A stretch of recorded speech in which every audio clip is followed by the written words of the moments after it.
sarap mo. Paano pag nanguli tayo ng asawa mo? Buntis pa naman yun. Hindi yun. Buntis niya eh. Mahina na yun. Lagi na lang yun sa bahay. Sure ka? Baka sigurin ako nun at malaglag yung bata, magiging kasalanan ko pa. Mabuti ngayon hindi kami magsasamang dalawa. Saka, ang baby lang naman yung rason kung bakit ako nag-i-stay sa kanya. Sama mo talaga. Hindi ka naman nagsusustento eh. Ano ba yan? Bakit naman ako magsusustento? Ikaw lang naman yung baby ko. Sa'yo lang ako magsusustento. Aba, dapat lang. Anyway, alis na ako ah. Salamat sa paghatid. Ayan na, saan pa tayo?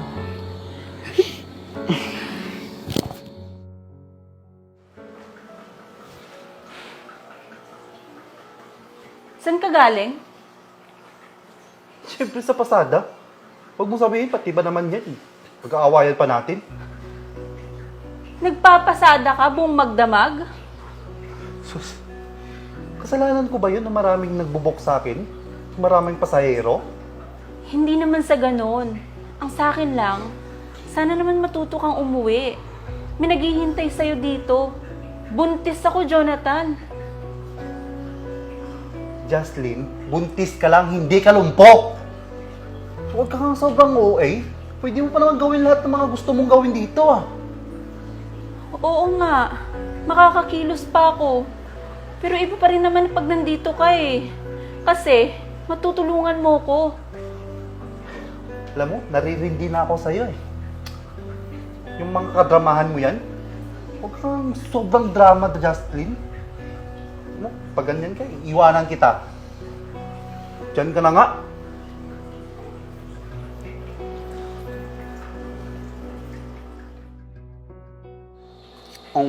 Sige babe. Patapos na ako dito. Hintayin mo lang ako dyan ha.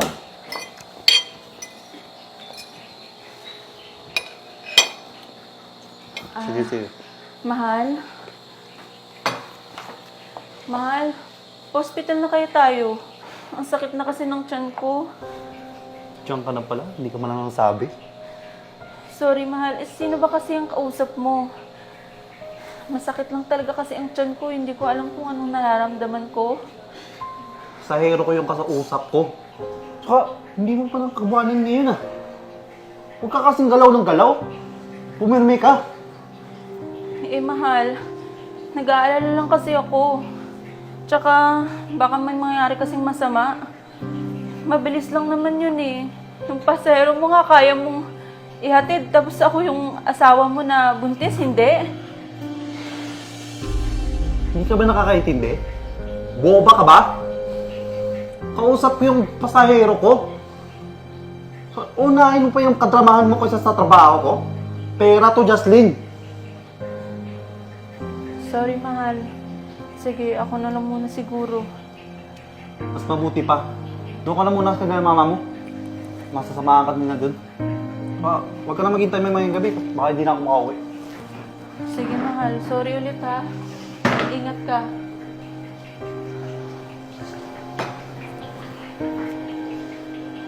Kaya natin to, baby. Busy lang si papa mo.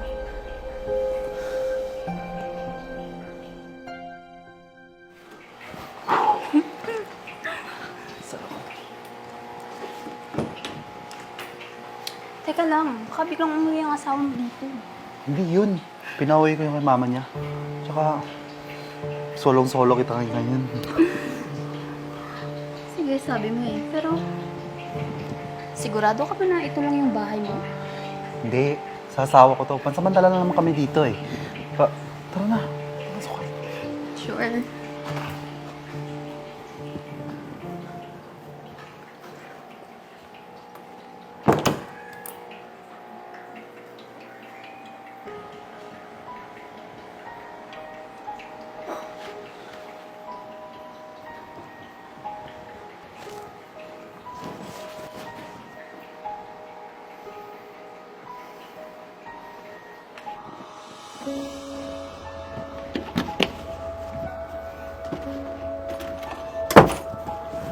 Mang walang hiya kayo?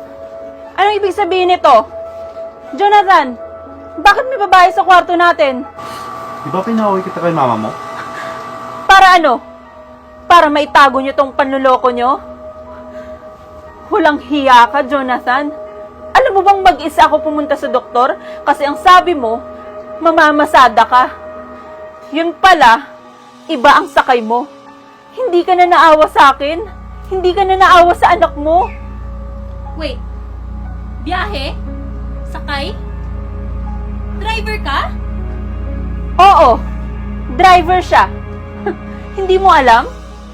Sa bagay, mas inuna mo pa kasing bukakay ang hita mo kesa mag-background check. Tanga. Tumahimik ka na, Jocelyn. Maririnig tayo ng mga kapitbahay, oh. Bakit? Nahiya ka bang malaman nila na buntis yung asawa mo, tapos kulang ka pa kung makapagsustento, nagawa mo pang magloko? At ikaw, hindi mo ba alam na may asawa tong kinakalantari mo? At buntis pa. Babae ka, sana nakaramdam ka man lang. Tapos mas pinairan mo pa yung kati mo at talagang pinatulan mo siya. Tama na, Jocelyn. Tumahimik ka na nga. At talagang tama na, Jonathan. Alam mo, dati, sabi ko sa sarili ko, hindi pwedeng walang ama ang anak ko. Pero ngayon, napagtanto ko na okay lang na walang ama ang anak ko na katulad mo, na iresponsable. At itong tatandaan mo, simula ngayon, wala ka ng karapatan sa anak ko. Wala akong wala. Wala naman ang pakailam sa'yo. Mas may pakailam pa nga ako dito kaysa sa kayo. Ano, tuloy na natin?